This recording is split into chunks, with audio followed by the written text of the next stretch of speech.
Greetings, fellow survivors of the great solar flares. Rhadamant here. Thank you for tuning in to a new series playing New Cycle. This series is a mix of Let's Play and tutorial. If you would like more information, it can be found in the description of this video, and if you would like to skip the game's overview or setup of the scenario, please use YouTube chapters. Welcome everybody to a brand new series playing a game called New Cycle.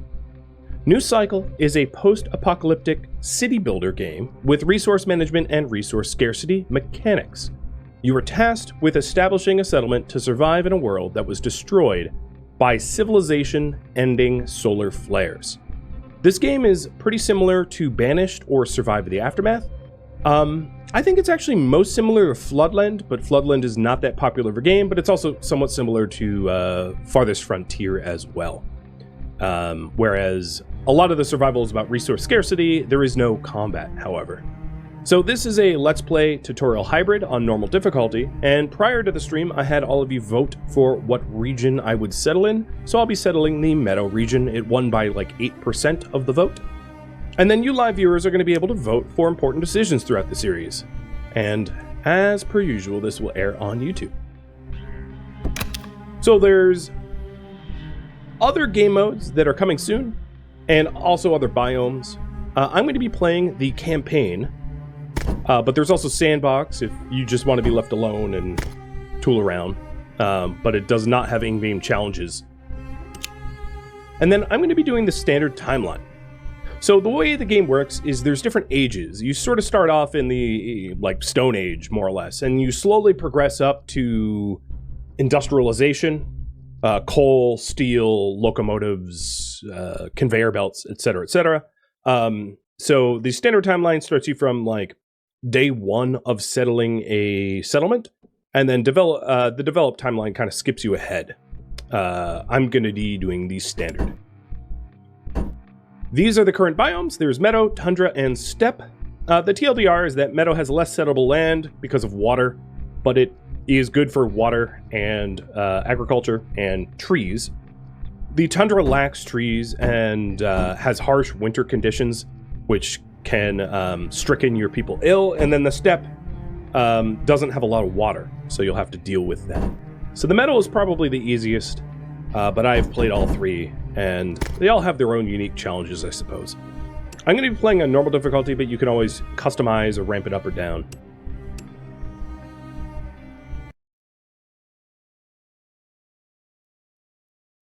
The maps are not procedurally generated, so every Meadow map will be the same Meadow map. I think it's worth noting if that affects replayability or not. And before we do anything, the tutorial doesn't really go over too much of the UI. I think what I'll do is I'll actually go through the tutorial. There's 9, well, I need more figures than that. There's 9 steps of the tutorial, and then anything that they failed to mention, I will cover myself. But first things first, we are Yodaville.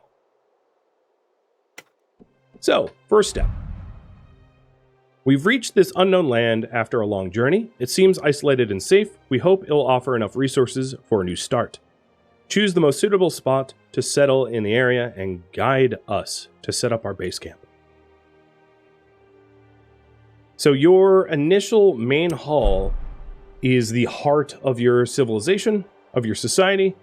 It does matter where you put it, sort of. So before we put that down, I will explain. That would be the main hall residence tab down here. One thing that's useful to do before, and I have the game paused, is to go into the different layers. So there is a water layer of where you can build wells to exploit water. There is the wind layer, which more of these wind lines mean that wind turbines are going to be more effective. Then there's a mining layer, which is mostly going to be hugging the mountains. The fertility layer, where you can build farms. And then the drilling layer, which I doubt we'll even get to, but that would be for oil. So the point of all of this is to say, you should not put your main hall on any vital resource. For instance, right in the middle of the most fertile spot of your map, because, of course, you're going to block the ability to farm there. So this sort of area here looks pretty not resource rich for good reasons. So I'm going to plop the main hall right here. There it is. Welcome to New Cycle, a message from the community. You are now the governor of this little community. It has been nearly half a century since the first solar flare. In the initial moments of the catastrophe, we lost our entire technological infrastructure, our means of global sourcing, and almost everything that we can share as a civilization. The following years were humanity's darkest, having to wrestle with constant impossibility and despair. From battles fought with sticks and stones to nuclear wars, we ended up destroying ourselves, what little the sun had left for us. And civilization fell. Everyone here was born into the new world, and you have to be their leader. Our current flimsy shelter can't carry us far. We must rebuild everything from scratch with the efforts of those who remain, so we can establish a sustainable way of life. We need to rediscover our lost knowledge and explore our surroundings to create new possibilities. Most importantly, beyond merely surviving, we have to find a way of securing our next generation, by whose time the world may not be habitable anymore. We don't know how we can preserve life as we know it, but we know we have to at least help build something that we may call home. So I'm going to start the tutorial here, which steps you through setting up a basic settlement.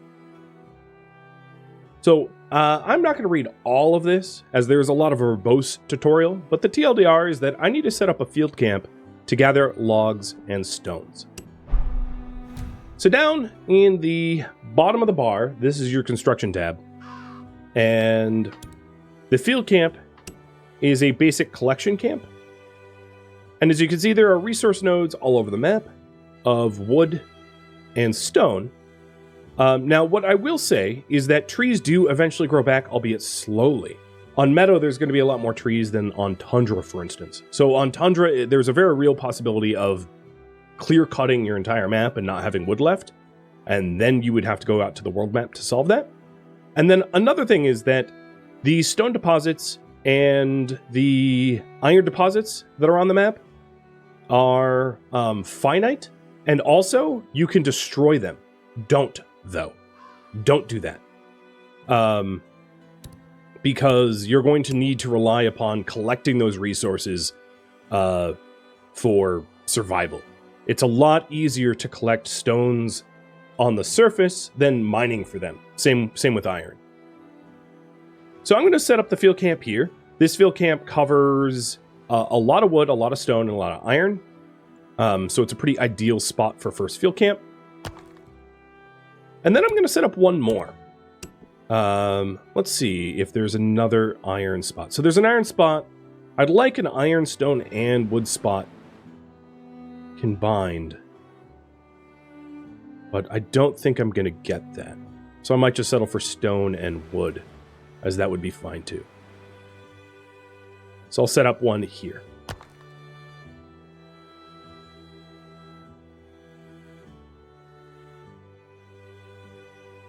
So yeah, I see people comparing this to Frostpunk. Yes, it is a bit like Frostpunk, but it is a lot less dire than Frostpunk. Without spoiling too much, what I will say about this game is that it pushes you to eventually build a mega project, much like Frostpunk and much like Floodland, if you remember the game Floodland that I played a while back. So unlike a game like Banished or Farthest Frontier, those types of survival games where it's just endless, this game eventually will say, hey, there's a cataclysmic event coming, we have to handle it, and this is a mega project for you to build. Almost like Dyson's Sphere program in a way. And then also this game eventually does get to resource management and resource chain management, like conveyor belts and inputs, outputs. So it does have a bit of like satisfactory feel to it later on, not early on. Early on, that will be absent. All right, so it's telling me that I can change time, which is 1, 2, 3, or these time controls appear. And then here's the field camp, and we can employ are basic workers. So there's 3 different classes of people. For the next hour or 2, I'm really only going to be using workers. And I'm going to put 3 workers in the woodcutter, 3 workers in the stonecutter, so they can start collecting wood and stone. Now, here you can see that there is 4,503 stone available from these stone here. And once it's gone, it's gone. And then over here, I'm going to do the same thing. Stone and wood. And up here in the resource tab, you can right-click to replace anything. So if I wanted to say, hey, don't track iron ingots, track lumber, I could do that. There's also this button here, which expands it for even more options. But at least early on in game, I don't really need all of these options. But eventually, I would even say I wish there was more space, because there's more goods than all of this. And it is sometimes nice to be able to track all of it.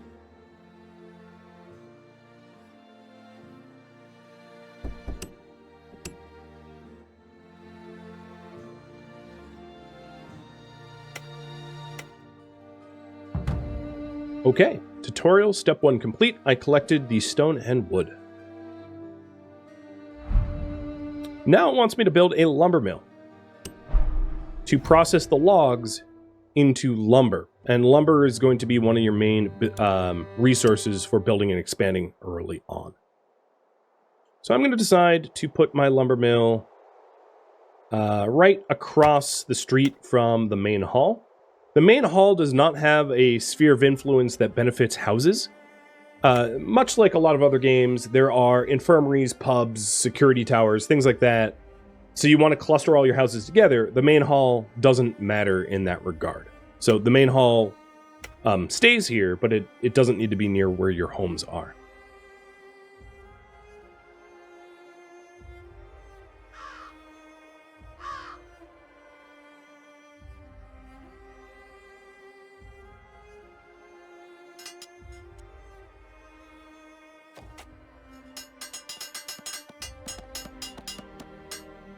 Look at them go. Hooray, hooray!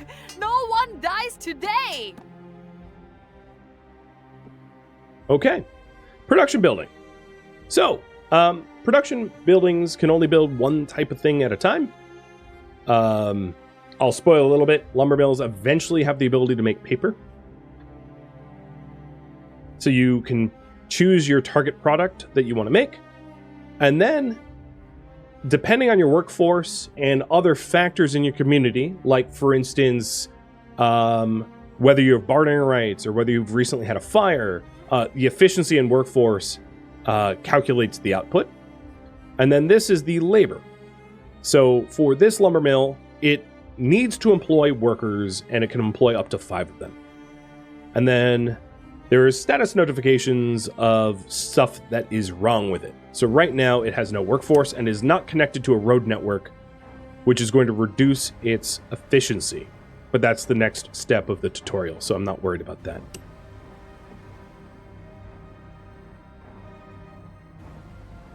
So in this lumber mill specifically, it can't employ specialists, it can't employ craftsmen, it really only employs workers.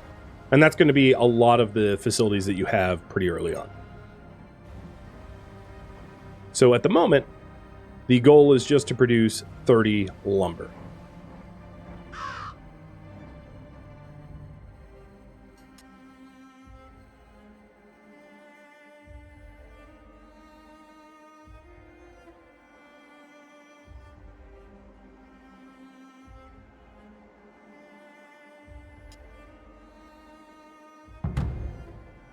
And done. Now the next step of the tutorial is going to have me build a road. So certain production facilities need to be connected to a road network that connects to the main hall, which is in the residence tab here. So it wants me to connect these 2 buildings together. So I left a spot in between them for a little road there. And the roads will also have these sort of makeshift telephone poles, so that if the facilities also require power, they are powered. So now, the lumber mill is connected to the road network and is more efficient. The next task is to build a well, but I'm not going to do that just yet because I want to explain. The field camps do not benefit from road networks. So there are food camps, gathering camps. These things don't matter for road networks, but most buildings do. All right, so the next thing it wants me to do is to build a well. So you can see these little hotspots, and sticking the well where the hotspots are gives you access to the water. And the way the game works is depending on the seasonal precipitation, the total precipitation throughout the 4 seasons, every time you have a new year, things like the amount of water in the water tables, the amount of fish, the amount of mushrooms, the amount of game to hunt, those things are refreshed. So some years you're going to have a deluge, and you're going to have bumper crops and a lot of extra water. And then some years it's going to be a drought, and water tables are going to be low. So what often is very helpful is to tap, not right now in the tutorial, but eventually to tap all of the possible water sources everywhere on your local map tile, so that they are drawn from evenly, so that when it's time to replenish them, you don't have some wells that are completely empty and some that are full. That would just be my 2 cents. So I'm going to build a little well. Let's see. Is this stone? Yeah, that's a stone deposit. So I don't want to destroy the stone deposit here. So if I look at a field camp, this field camp is collecting that stone. So I don't want to disrupt those stones there. So instead what I'll do is I'll probably build a second lumber mill here. And then a road up that way. With a well on the road.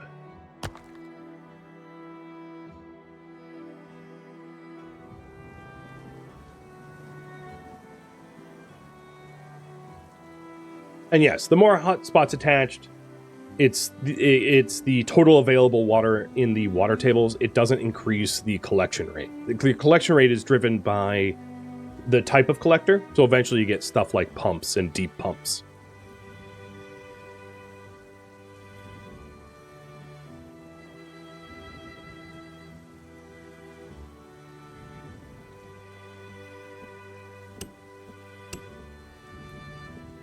All right, there is one well, and I'm going to do another one as well. So let's have this same road come out a little bit further.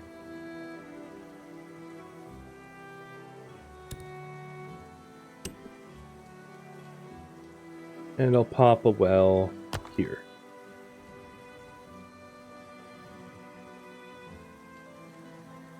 So one thing that the game doesn't really tell you about is weather effects. So right now, for instance, it's stormy.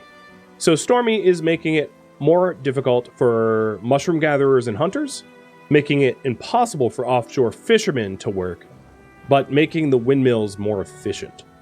Also, the fact that there's rain helps to replenish stockpiles for the following year, which is indicated down here.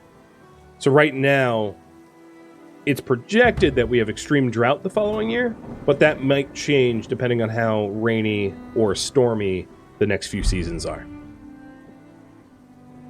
Next part of the tutorial is to collect mushrooms. So that would be a gathering camp.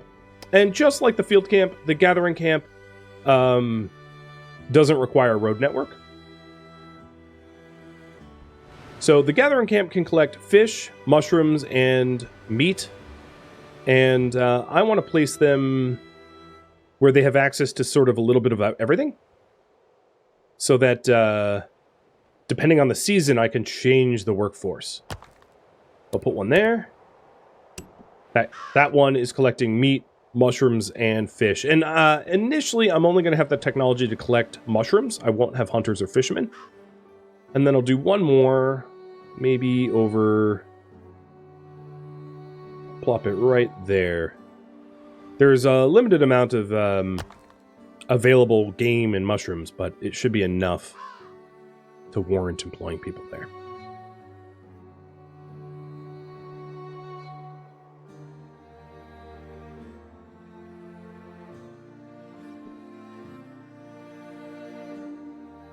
So up top, you can also see the daily production and daily consumption of water, and that's true of all resources. So right now, because of the two lumber mills that I have, I'm consuming a lot more wood than I am producing. So that's something to be corrected at some point. And balancing these out is really handy, because if you don't, you end up in a situation where you have too much surplus and you have to store it in a stockpile, which is kind of space wasteful. Stockpiles are very cheap to build, so you can actually build an enormous amount of stockpiles, and it's not too much of a problem, but obviously you don't want to run out of things. That would be more the problem. Hooray, hooray! No one dies today. We made it. Oh my god. Okay. The mushrooms here are not collectible in winter, which is worth mentioning. There are some seasonal collection points, and every winter you can shift your workforce from collecting things like mushrooms, which only can be collected outside of winter, to fish or meat or some other work facility.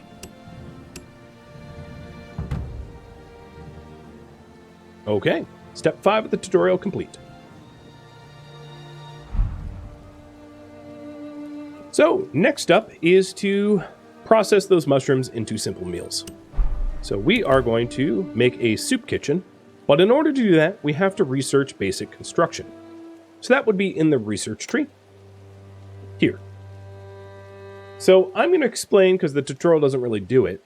The way research works is that the people in your society produce knowledge per day, and once you hit the milestone required for research, you don't spend the knowledge. You just have access to that tier. So research is a thing that is ever growing, and once you have the required resources, in this case, it would be 24 lumber, we can then unlock basic construction.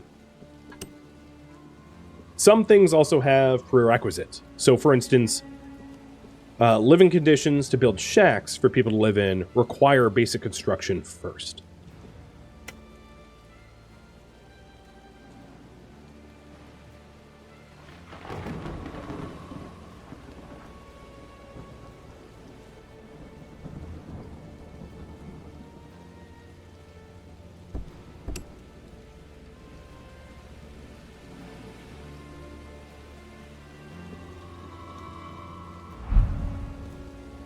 So we researched soup kitchens, and now I go to production, select soup kitchens, and let's see here.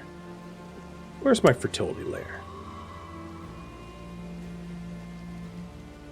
I'm going to put my soup kitchens over here. Or one of them at least.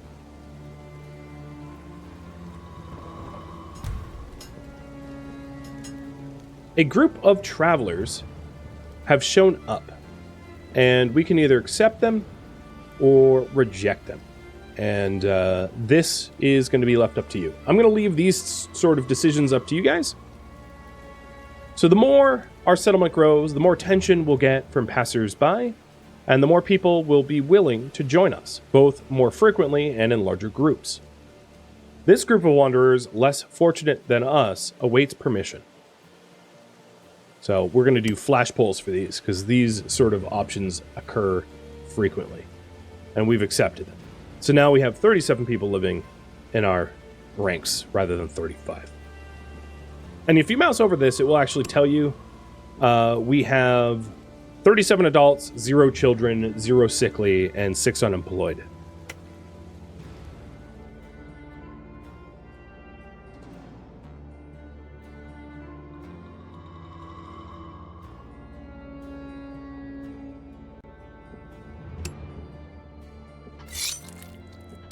Okay. So up here, there are, in order to make simple meals is just sort of a generic umbrella term for what type of meal you're making. There is mushroom soup made of 6 mushrooms, 2 water. It makes 8 simple meals every 2 hours. There's fish, 4 fish, 1 water. There's fried meat, which is 4 meat. And then vegetable soup, 5 vegetables, 2 water. So if you're, for instance, out of water, you can always do fried meat. But because at the moment we only have mushrooms and water, I'm going to do mushroom soup. So if you, when you're selecting here, you can actually see the food stocks, which is available right here. So mushroom soup it is, and we need to make 30 of them. And up here you can see that we're consuming 7 per day, and we are producing 0, but that will be an updated number in a minute. And then if you click on any of them, you can actually see a graph. Like we started off with 200, and then that way you can track by season or by year if you're trending up or down for total food production. Max, thank you for the resub. And Sebastian too. Cheers. And Mindsteddle. Man, I missed that.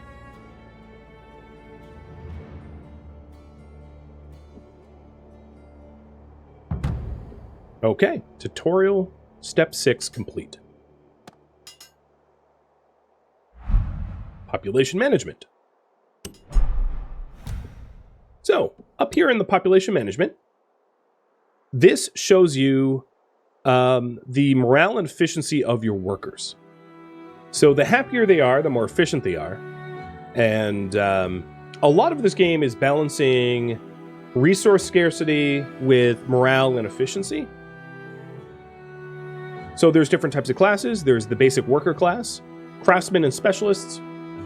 Generally speaking, craftsmen and specialists need to be trained in special vocational schools, and that comes in later on. Then you have population, and I just went over this, adults, children, unoccupied, etc. Now this is important. This is what you are designated for them to consume per day, which has a heavy effect on their morale and their health. And this is the effects of those choices you've made. So for instance, right now, we distribute a very low amount of simple meals. And what I could do is I can boost this from low to extra. So low gives me 2 morale for that class. And right now they're at low morale, they're -3. And then extra boosts them up to 15. So it's a net of 13 morale. And then likewise with water, I can even go straight to double. Because I have plenty of water available. Everybody can drink as much as they want, bathe, etc. So you can see that given these 2 different changes here, morale is going to heavily change in the tomorrow once everything takes effect. The other needle that you can move is workforce. So you can overwork people, which is upsetting to them. But in the case where you get hit by, like, let's say, a sandstorm, which lowers the work effectiveness of every facility, which could be really damaging, you can always crank that up or lower it if you really need the morale. And then this is the total efficiency. So if they're very well looked after, they're also very highly efficient. As we tech progress, we will also unlock tools, clothes, housing, entertainment, health, and security. All of those will have positive effects on their morale as well, once they're supplied.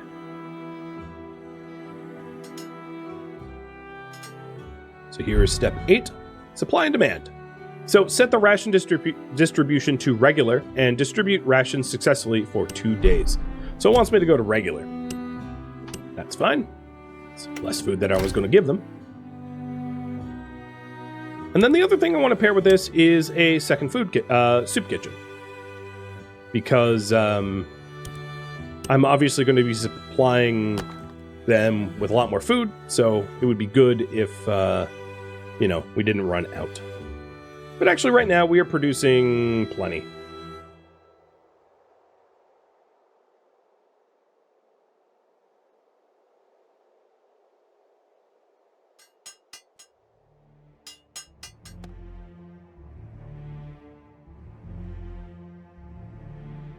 There we go. 10, 7. Yeah, we want to make a little bit more food. Especially when I give them, like, extra or double rations.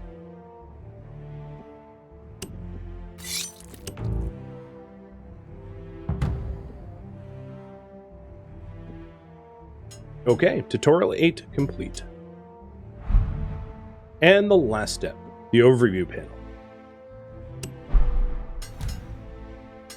So over here is the overview and reports. Active events or effects, sort of the availability of raw resources in your region, how full your storage is. So for instance, right now my storage is 94% full, so I'm going to need to resolve that soon. Electricity, maintenance, cemetery, and rainfall. And then whatever regulations you've got going on as well. Generally speaking, regulations are sort of permanent effects, and we'll be voting on them soon. Then you have life. So how attractive we are as a society, depending on food quality, housing, healthcare, etc. People's health. So right now, people's health is rather bad because I am not distributing clothing. I don't have houses. I don't have medication or health services. But I am feeding them. So as I've been feeding them more, going from low rations to regular rations, their health has improved. Each individual person and what services they have or have not. The status of your structures, whether they're damaged or not efficient or poorly staffed. The materials that you have, and then regions that you've discovered, which we'll get into a bit later. So there is the 9 steps of the tutorial.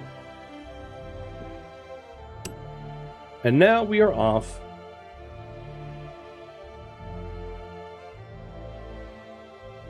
of the tutorial. And first thing I want to do is to make sure that we actually have room to store more stuff. So I'm going to build a stockpile. I'm going to put a stockpile maybe right here next to the lumber mills. Now there's not until much later in the game, there's not the concept of like hauling between facilities. So this field camp, for instance, it doesn't really matter how far away it is. If I had a field camp in the corner of the map, those materials are sort of like, for lack of logistics, teleported into the stockpiles. So you can hypothetically put all your stockpiles in the corner of nowhere. As long as they're road connected, it wouldn't be a problem.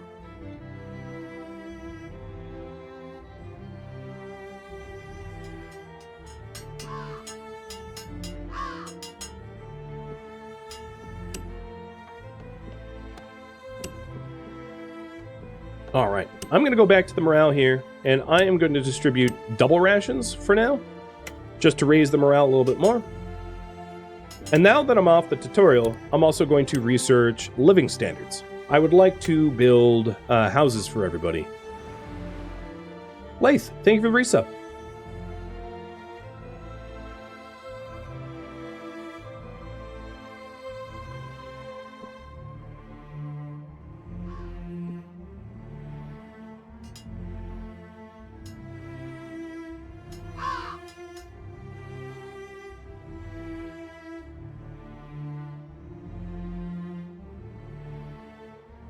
So the current priority, I would say, is build houses.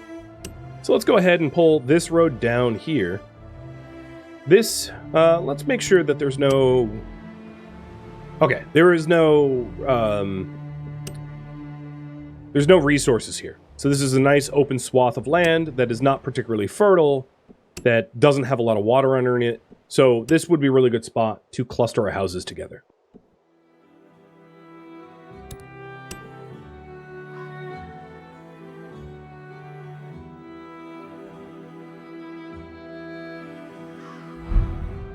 So development complete for shacks.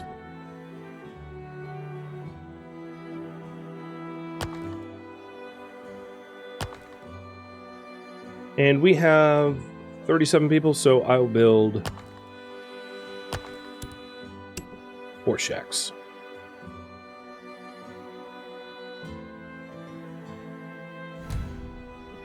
We have reached a new Iron Age, so we are in Cycle 2. This unlocks the ability to get taverns, cemeteries, forges, smiths, windmills. It also allows us to make iron ingots, basic tools, iron ore, leather, fish, meat. So taking a look at the research tree here, once we have a little bit more knowledge collectively in our community, we can unlock tavern and cemetery. Again, more collected knowledge will unlock metalworking techniques, and once we have iron ingots, we can get power grid, and then hunting requires tools made with metalworking techniques. So metalworking techniques is probably going to be the first thing we unlock. Let's get houses. Let's get the morale of our workers up. And also their health will be positively affected once we provide housing.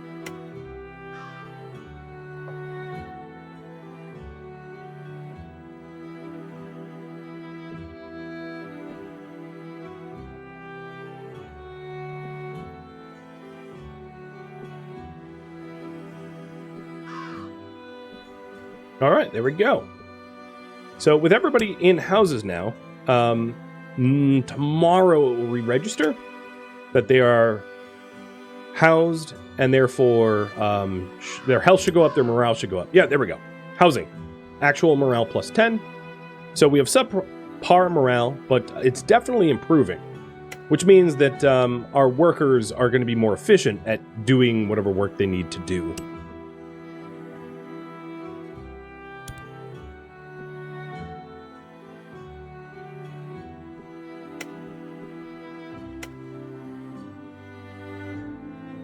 Are there adjacency bonuses? Sort of, but much later on. There's conveyor bonuses. So they're not really adjacency bonuses so much as they are supply chain bonuses. It's kind of hard to explain without access to that. And that comes much later on in like cycle 7 and 6.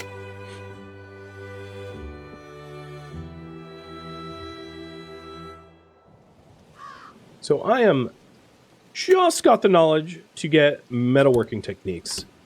So now the new priority is set up basic metalworking.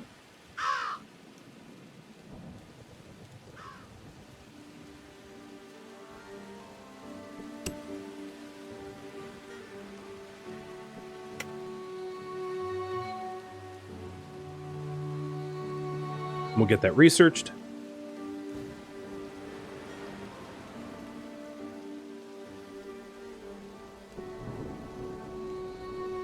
The woodcutters here in this first field camp have just about clear-cut all the trees out in this forest. So I'm going to fire them, and I am going to shift them over as iron miners over here, collecting the iron that are in these rocks. That way we get some iron ore, and then I can set up a forge to turn that iron ore into iron ingots, and then a smithy to turn iron ingots and lumber into basic tools.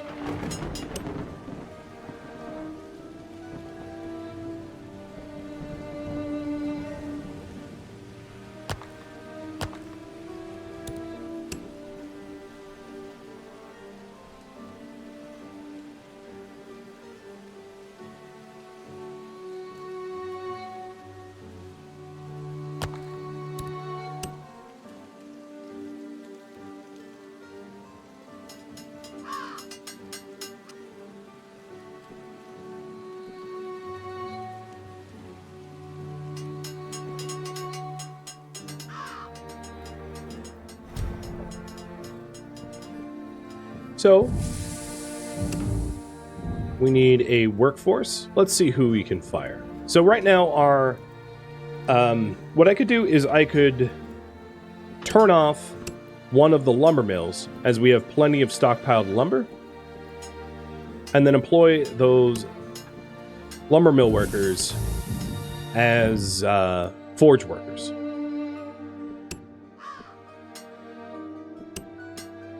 So now we have 2 forges cooking the iron ore into iron ingots. And with those iron ingots, we are building the smith. And what the smith will allow us to do is to start to distribute basic tools to our worker class, which will satisfy their morale for tools. And will raise their work efficiency. Chief, since we can now process metals, can you give us the means to make tools on our own so that we can see to our daily tasks? Let's do it. Thank you for tuning in to New Cycle, which originally streamed live on Twitch January 30th. If you have any feedback or questions for me, let me know in the comments below. If you'd like to catch a live stream of mine, Rhadamant.com has my stream schedule and countdown timers to upcoming streams. If you would like to join my online gaming community on Discord, Rhadamant.com has a link to Discord, as does the description of this video.